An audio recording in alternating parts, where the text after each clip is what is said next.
This is a diode. Diode is one of the most important components in the field of the electronics engineering.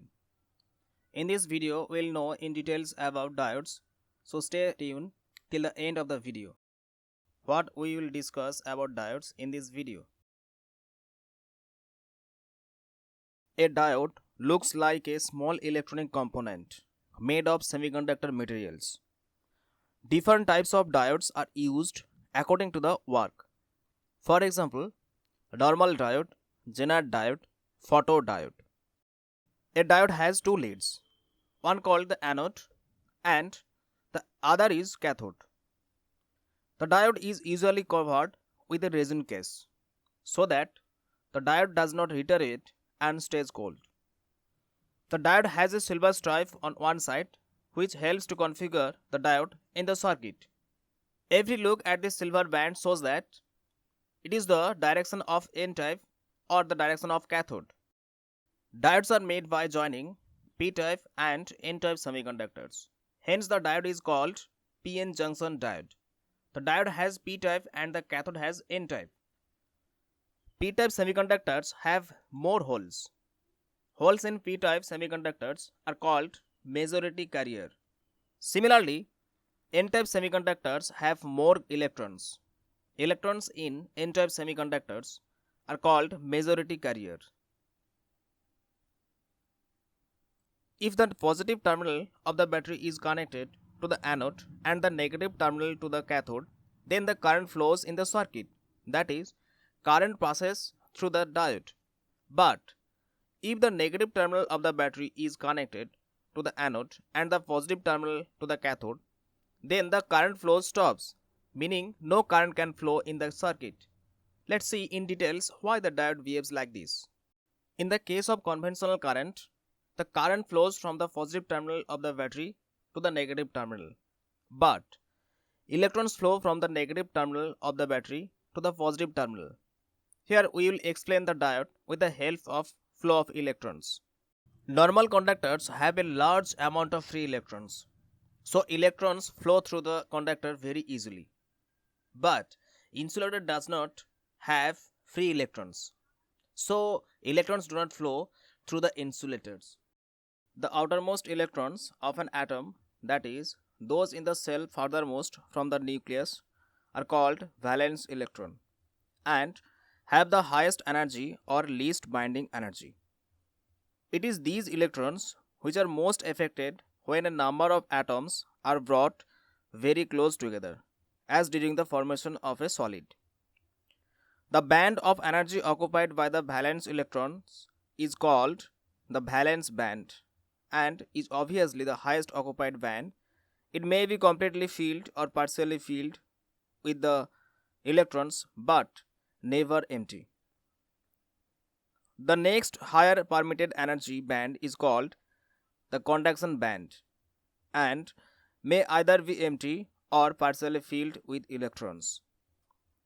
In fact, it may be defined as the lowest unfilled energy band. In conduction band, electrons can move freely and hence are known as conduction electrons. The gap between these two bands is known as the forbidden energy gap. Insulator, the gap between the valence and conduction band is wide, so the electrons of the valence band cannot reach the conduction band. So no free electrons are found in the conduction band. So there is no electron flow or current flow. This type of material is called insulator. Conductor, here the valence band and the conduction band overlap each other. So the electrons in the valence band can easily go to the conduction band. Thus, free electrons are available in the conduction band. So electrons or current can flow with these materials. Such materials are called conductors. Semiconductor.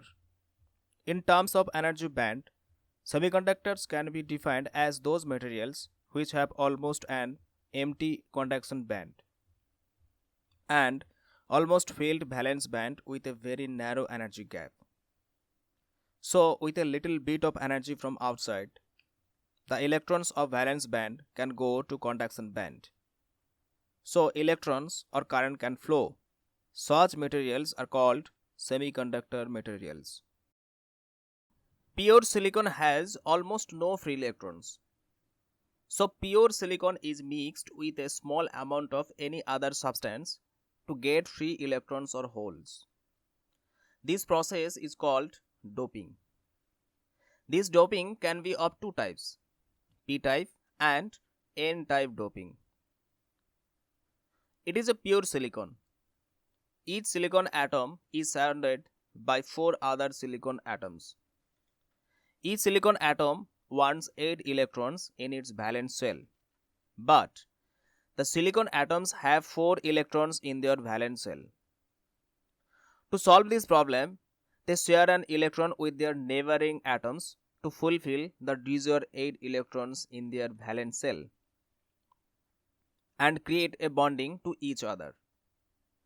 This bond is called covalent bond. If we add a small amount of phosphorus to this pure silicon, then phosphorus replaces some silicon atoms.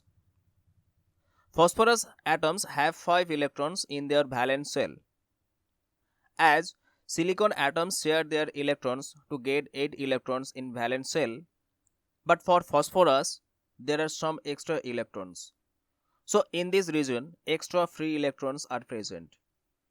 This type of material is called N-type semiconductor. Similarly, if we add some small amount of aluminum in pure silicon, then holes have been created because aluminum has 3 valence electrons. As silicon atoms share their electrons to get 8 electrons in valence shell, but for aluminum there are some shortage of electrons. So in this region, extra holes are present. This type of material is called p-type semiconductor. This pure silicon has n-type doping on one side and p-type doping on the others, so resulting in more electrons on n-type and more holes on p-type. Suppose that a junction has just been formed. At that instant, holes are still in p region and electrons in the n region. However, there is greater concentration of holes in p region than in n region. Similarly, concentration of electrons is greater in n region than in p region. These concentration differences establishes density gradient across the junction, resulting in carrier diffusion. Holes diffuse from p to n region and electrons from n to p regions and terminate their existence by recombination. This recombination of free and mobile electrons and holes produces the narrow region at the junction called depletion layer. If the positive terminal of the battery is added to p-type and the negative to n-type, so electrons and holes are attracted to each other. As a result, the depletion layer breaks down and electrons begin to flow. Such a current configuration of a diode is called forward bias. The voltage of the battery must be more than 0.7 volts, as it takes a minimum of 0.7 volts to break the depletion barrier. If the positive terminal of the battery is connected to n-type and the negative terminal is connected to p-type, in this case, the whole of p-type is attracted by the electrons of the circuit and the electron of n-type is attracted by the holes of the circuit. As a result, the depletion layer increases and no current can flow through the diode. The diode acts like an insulator. Such a circuit configuration of a diode is called a reverse bias. Diode circuit symbol is like this. Here arrowhead indicates the conventional direction of current flow when forward bias. It is seen that forward current rises exponentially with the applied forward voltage. Obviously, the forward bias junction has a low resistance Silicon units can function up to 175 degrees centigrade. A diode can be used as a full wave rectifier, where AC current is converted to DC current. Here is how it is used. In the next video, we will discuss full wave rectifier in details.